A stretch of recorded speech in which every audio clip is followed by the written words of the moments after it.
सो hi everyone. तो students, आज की इस क्लास में हम डिस्कस करेंगे बेसिकली ट्रांसलेशन का एक पैसेज डिस्कस करने वाले हैं, राइट। और ये लास्ट जो एग्जाम हुआ था हाई कोर्ट मेंस का, उसका ये पैसेज रहेगा।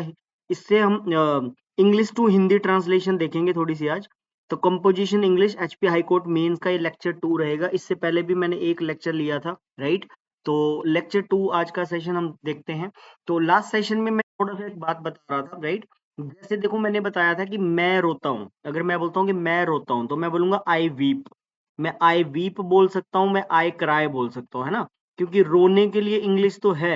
रोने की इंग्लिश तो वीप होती है, क्राई चिल्लाना रोना, वीप बोल सकते हो, क्राई बोल सकते हो। लेकिन रुलाने की इंग्लिश नहीं है। जैसे मैं बोलता हूँ मैं तुम्हें रुलाता हूँ, अब रुलाने के लिए तो कोई वर्ड नहीं है इंग्लिश में, राइट। तो कोई भी ऐसा हिंदी का वर्ड जिसमें इंग्लिश का कोई वर्ड डिक्शनरी में हमें नहीं मिलता है, तो वो वर्ड कॉजेटिव वर्ब, प्रेरणार्थक वर्ब जो होती हैं मेक से बनाए जाते हैं।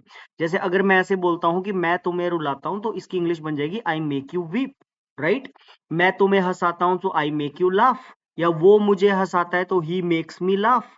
फिर स्ट्रक्चर के हिसाब से हमें ही के साथ मेक्स बोलना पड़ेगा, राइट। क्योंकि आई वी यू दे प्लूरल होता है तो उसके साथ हम स्टूडेंट्स वी वन लगाते हैं। और जब भी सब्जेक्ट हमारा सिंगुलर नेचर का होता है, थर्ड पर्सन, तो उसके साथ वर्ब सिंगुलर लिखी जाती है, फर्स्ट फॉर्म के साथ एसोरियस लगाना पड़ता है। वो मुझे हंसाता है सो ही मेक्स मी लाफ, मैं उसे हंसाता हूं so I make him laugh, right.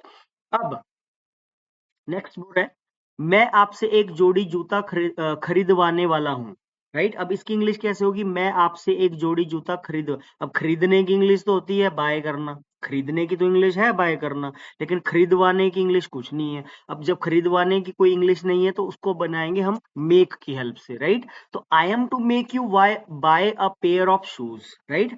I am to make you buy a pair of shoes, right. तो ये इस तरह से बनाते हैं, या मैं तुमसे खरीदवाना चाहता हूँ। So I want to make you buy a pair of shoes भी हो सकता है, I am to make you buy a pair of shoes भी हो सकता है।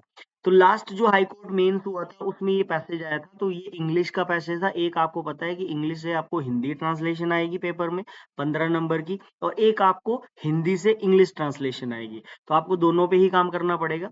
पूरा translate the following paragraph from English to Hindi. अब ये इंग्लिश है, इसकी आपको शुद्ध हिंदी में इसका अनुवाद करना है। बोले there is nothing more valuable than time in life. It is our duty to make good use of every moment of it. Human life is a home of immense desires. This life ends, but desires don't end. We waste our entire life in the desire to fulfill our desires. God has given us talent, but talent can develop only by recognizing the value of time. Foolish people do not recognize the importance of time and remain immersed in laziness. Only by the proper use of time we get happiness, peace, and success in life.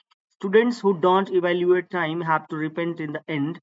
Being human beings, we also have some duties towards society and nation, right?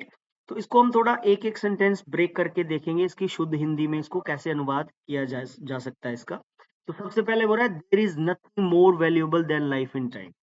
जीवन में जब भी ना ऐसा में आ जाता है, में जो कंजंक्शन आ जाता है हिंदी का सेंटेंस में, तो वो वाक्य देयर से बनाते हैं। देयर इज, क्लास में बहुत सारे बच्चे हैं, so there are.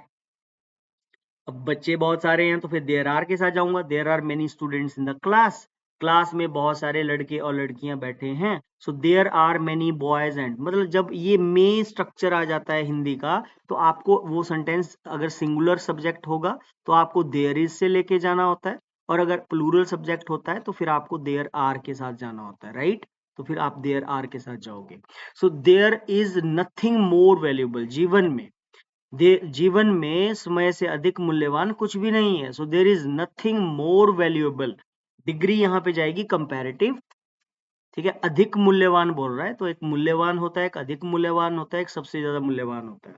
Most valuable होगा मतलब सबसे मूल्यवान, राइट।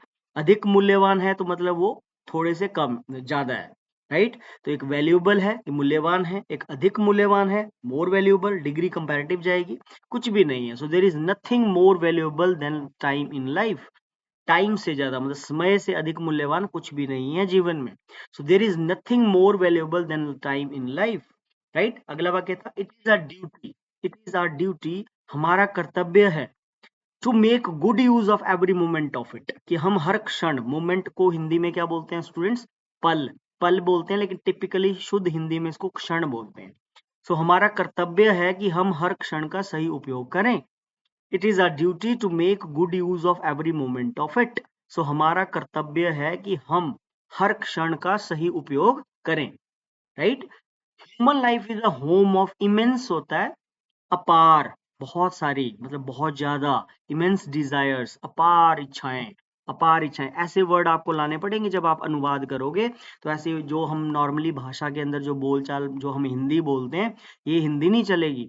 अब इमेंस डिजायर्स के लिए बहुत सारी भी लिख सकता है बच्चा कि मानव जीवन की बहुत सारी इच्छाओं, मानव जीवन बहुत सारी इच्छाओं का घर है। लेकिन बहुत सारी इच्छाओं से ज्यादा बेटर है यहाँ अपार इच्छाओं का घर है। सो मानव जीवन अपार इच्छाओं का घर है, इमेंस डिजायर्स। ये आप शब्दावली बना सकते हैं, डिक्शनरी अपनी बनाओ, है ना, वोकैब अपनी तैयार करो, हिंदी की वोकैब भी तैयार करो कि इमेंस डिजायर्स को लिख लो साइड में, इमेंस डिजायर्स अपार इच्छाएं होती हैं, राइट। सो मानव जीवन, ह्यूमन लाइफ अपार इच्छाओं का घर है। Immense desires is a home of immense desires, right. This life ends, यह जीवन समाप्त हो जाता है, but desires do not and, लेकिन इच्छाएं समाप्त नहीं होती।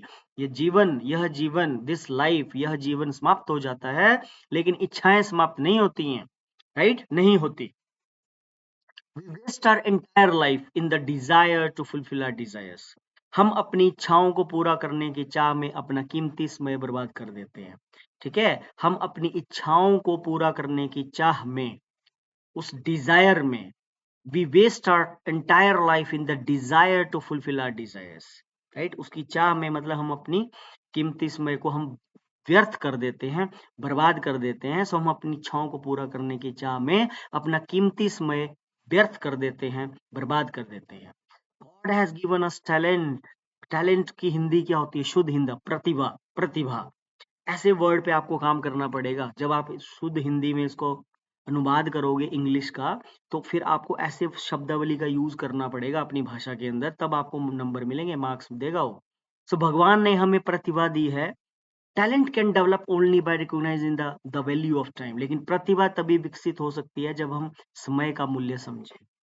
भगवान ने बोला है हमें प्रतिभा दी है, लेकिन प्रतिभा तभी विकसित हो सकती है जब हम समय का मूल्य समझें, राइट। जब हम इसको रिकॉग्नाइज करें, इसकी वैल्यू ऑफ टाइम को, राइट। लेकिन प्रतिभा तभी विकसित हो सकती है जब हम समय का मूल्य समझें। Foolish people do not recognize the importance of time and remain immersed in laziness. अब immersed का मतलब फंसना, फंसे रहते हैं। मूर्ख लोग समय का महत्व नहीं समझते। Foolish people do not recognize the importance of time and remain immersed in laziness. और अज्ञान में ही मतलब वो फंसे रहते हैं, ठीक है। लेजीनेस मतलब अज्ञान बोलना चाह रहा है, इग्नोरेंस, राइट, उसी में ही फंसे रहते हैं। Only by the proper use of time we get happiness, peace and success in life. समय का, only by the proper use of time, समय का सही उपयोग करके ही we get happiness, peace and success in life. हमें सुख, शांति और सफलता प्राप्त होती है। Students who do not evaluate time have to repent in the end. Being human beings, we also have some duties towards society and nation. मतलब जो विद्यार्थी समय का मूल्य नहीं समझते, उन्हें अंत में पछताना पड़ता है, ठीक, right. So have to repent in the end, right. जो विद्यार्थी समय को मूल्य नहीं समझते, उन्हें अंत में पछताना पड़ता है।